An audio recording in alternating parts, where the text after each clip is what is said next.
Mega Grace on Vuma FM. It's exactly 7 minutes before Lina the game demande Gabriel Sithole NPDK kan ngalesi sikhathi ngisuke sengithi bamba sengiyavala. Bamba ke sengiyavala ngaphambi kokuba uqala usuku lwakho namhlanje ekseni bamba sengiyavala.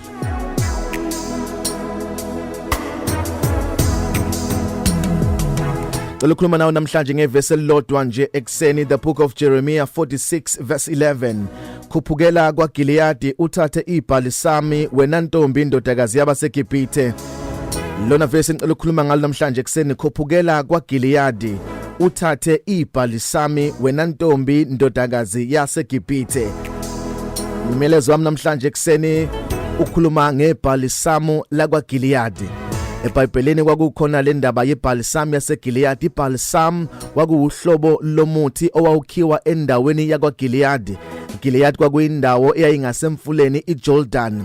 Kwakuyindawo enezintaba eziningi futhi kuyindaba efertile ngendlela emangalisayo. Kwakuba khona umuthi othile omila khona bawuthatha bewugxobe lo muthi uma umuntu enesilonde lemele kanzima yona babe usebenzisa ukuze umuntu aphole ezilondeni akasuke nalo.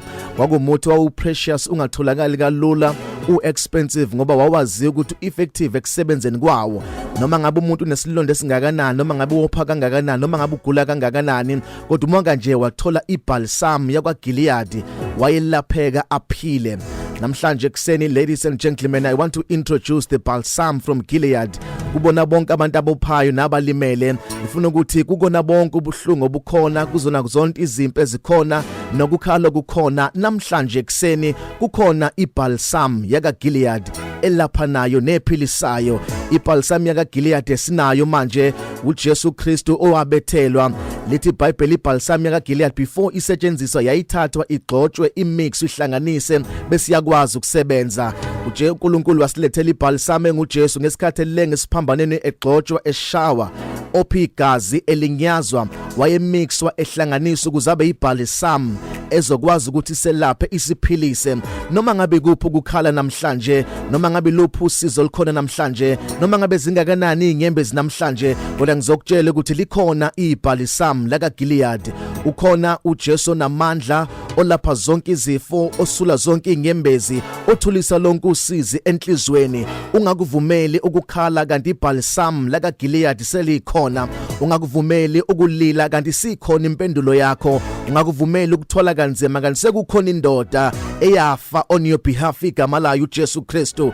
Igama layo umuntu uKristu Jesu owalethwa njengebalsam lakwaGilead ukuzolapha ukukhala kwakho, ukuzolapha nezifo zakho nezimpi zakho.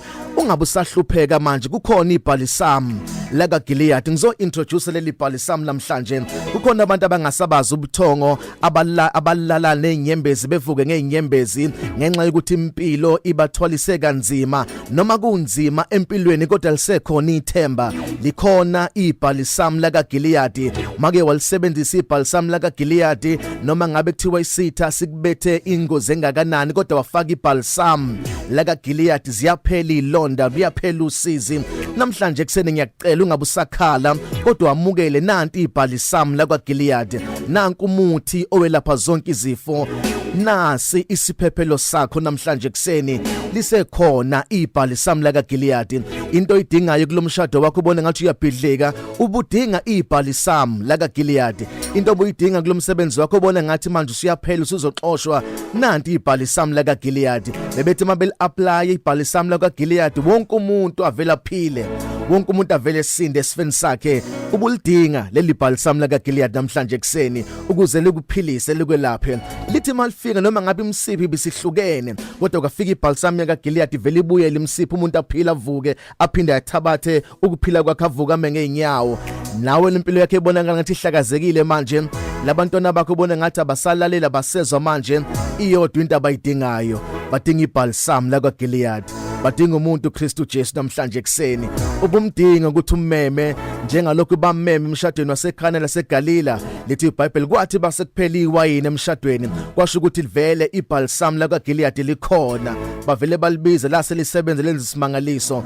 Namhlanje ekseni usaya emsebenzini nanti ibalsam lakaGilead elilapha zonke izinto elilungisa konke. Ngicela umeme lona leli balsam namhlanje ukuze konke kuzoba kuhle ngawe. balm like Gilead. My name is Phumlani Nkwanyana. This is Mega Grace Hour on Vuma FM. You are blessed, you are favored, and you are set apart. Good morning, Mega Grace Nation.